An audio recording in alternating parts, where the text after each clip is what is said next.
want to tell you a story about the Jewish people that you're never going to hear again. Because I'm not only going to be talking about the story as told to us in Torah, I'm going to mix into that what's also said in Quran, because Muhammad gave commentary on it as well. So when I talk about Muhammad and what comes from Quran, I'll mention that. Well, Jacob had his 12 sons. Joseph was his favorite. And the other brothers became jealous of him. So one day, they kidnapped him, and the father had given him, by the way, a beautiful shawl, jacket of some kind made of beautiful skins. So they took that, and anyhow, they threw Joseph in a well, and they put they put some kind of blood on it, and they went back to the father and said he was devoured by wolves. But what they did was, they put him in that well, but then I took him out, and they sold him as a slave to traders who were on their way to Egypt. Jacob mourned the loss of his son. And then,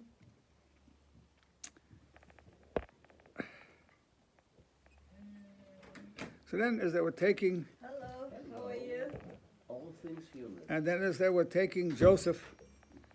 Hi, sweetheart. And then as they were taking Joseph over there, he was sold into a home, a very wealthy nobleman and his wife. And Joseph was a very, very handsome man, extremely handsome. Eventually, the wife made passes at him. They wanted to first try to seduce him. And I'll give you a little story from the Quran. In the Quran, it says he was so beautiful, such a beautiful man, that the wife invited her friends over to see how beautiful. She said, "You can't imagine how beautiful it is. You have to come in and see." So they came in, and when they came in, she gave them all an orange and a knife to cut the orange. So when Joseph walked in, they had the orange, and they cut it, and they all cut their hand because they slipped. He was so stunningly handsome, they cut their hands. That's from Quran. That's how good-looking he was. Well, Joseph rejected because he was loyal to his master. So she then felt that the scorned lover, so to speak, made up things that he raped her and did things to her, whatever, and he was thrown in prison. And when he was in prison, each day the execution people would be taken out to be executed. One day, this baker who was in the prison had this dream, but Joseph said he wanted somebody to interpret it. Well, Joseph had interpreted it for him. He said, "Well, this dream means that you'll be executed next." And sure enough, and all the people in the prison heard that, and they said, "Well, they took him out next." And Joseph became known as one who can prophesy from dreams. So the king, the Pharaoh of Egypt, had a dream. He brought in all the wise men, and what the interpretations they gave, he didn't accept it, didn't believe it, didn't make sense. So he said, "Well, there is a wise man in this prison named Joseph." So they brought Joseph. They said, "Okay, bring Joseph to me." So Joseph came, interpreted the dream to mean that there'd be 7 years of plenty and then 7 years of famine, and that he recommended to the king that during the years of plenty, that he get the grains and everything and store it in the granaries. But before I forget, I want to go back to when we were leaving Egypt. When we were leaving, there's stories about that, and Moses being in the 10 plagues until the Pharaoh finally agreed to let him go. But what the Torah, what the Quran says is that some of the Egyptians left with him. Some Egyptians believed him because of the power of his magic. When Moses had the staff and he threw it to the ground, and the magicians, when the court of the Pharaoh, they got swallowed up by the snake, the serpent that Moses had. So some of the Egyptians saw the power of God, the one God of which Moses spoke. And Moses said, got that message from, by the way, going back to that, God told Moses, tell Pharaoh to release my people. And he said, I have a lisp. I can't do this. Well, Aaron will be your mouthpiece. So Aaron came with him, was the mouthpiece there. But some of the people in the court of the Pharaoh, some of his ministers became believers. And this is from Quran, that they became believers, and then the Pharaoh crucified them, but he would cut off an arm on the right side and a leg on the left side, and then crucified them, according to the Quran. So some of the ministers, or some Egyptians became believers. And it said even now, mixed with the Jewish blood is Egyptian blood that went out of the land of Egypt into the wilderness. That's the whole story how we got to Israel, and God didn't let Moses come in there, and he never entered. Many stories from there. But so now, going forward, so with Joseph, so he interpreted the dream. It came true. And I was getting ahead of myself in telling the Exodus story, but that's okay. So he became then favored by the Pharaoh and became the prime minister. And all the surrounding lands were starving. So he saw his brothers came one day. They traveled a long distance. They didn't have Benjamin with them, and they didn't recognize Joseph. And they came to him for food and help. And he said, "You don't recognize me?" And they said, "No." He said, "I'm your brother Joseph." Well, they feared him. They said, "Just going to try to kill us, what we did to him."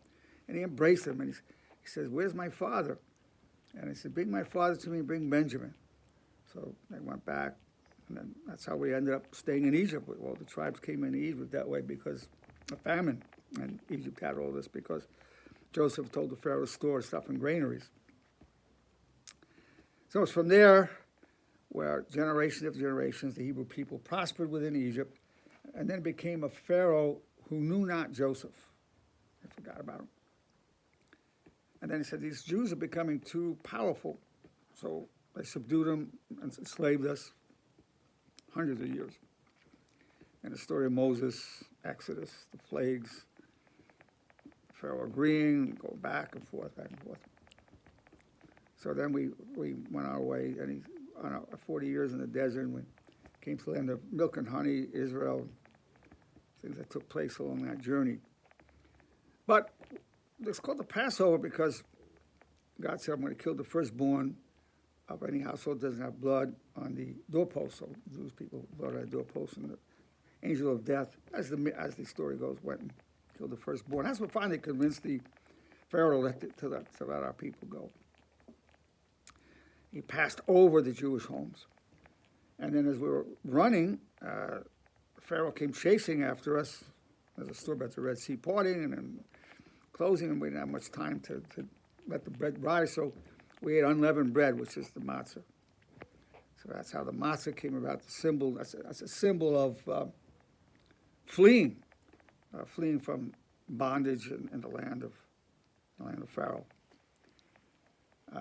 So I've told you some in this story about Torah. Most of this are Torah, but there are passages that I've told you about in Quran that Muhammad revealed.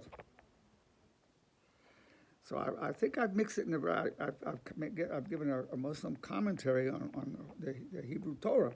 It's a very unusual knowledge to have, so I wanted to share that with you. Now, Miho, is there anything you want to ask me about the story that I've just revealed to you? There are similarities between Joseph and Moses, both being in Egypt. What do you think is the... Well, what happened, because the Jews were in Egypt, one of the advisors to the king had a dream that a young Hebrew would be born that would kill him and take the throne. So the Pharaoh declared that all the Hebrew children just born would be killed. So the Egyptian soldiers went to all the Jewish homes and killed the babies, just ripped the children out of their mother's hands and killed them. But Moses' mother said, and his sister Miriam said, well, let's put him in a basket and let's give him a chance to live, put him in a basket in the Nile, just let it float away. The story goes in Torah that one of the daughters of the Pharaoh was bathing with her maids over there and saw the baby there and adopted it. So that's how Moses became adopted by the royal family, not knowing he was a Hebrew child. I don't think they knew he was a Hebrew child. And they raised him. So he was raised in the court of royalty. But somehow, I guess he always felt an injustice against the Hebrew people. In fact, there was a slave master that was beating one of the Jewish slaves, and he went and killed that guy. Then he had to flee. That's a whole other story. But that's the relationship of Joseph bringing the Hebrews to Egypt, and then Moses being born there in a Hebrew family when all the babies were being slaughtered. That's the story there. Is there anything else you would like to ask or comment about? No, I believe you have answered it quite well. The wonderful story. Well, there you have it. A Torah Quran commentary. Of course, it all has some things are literally true, some things are metaphors. Certainly beyond my scope to comment on that at this time. Just want to tell you the Passover story that Jews all over the world celebrate every year. Remember that story. That we were slaves in the land of Egypt, and God used Moses as his mouthpiece. Who then so his mouthpiece had a mouthpiece. Aaron was his mouthpiece. God would reveal to Moses, and he goes to talk to Aaron and Aaron. So it was a mouthpiece of the mouthpiece. That's unique. That's unique.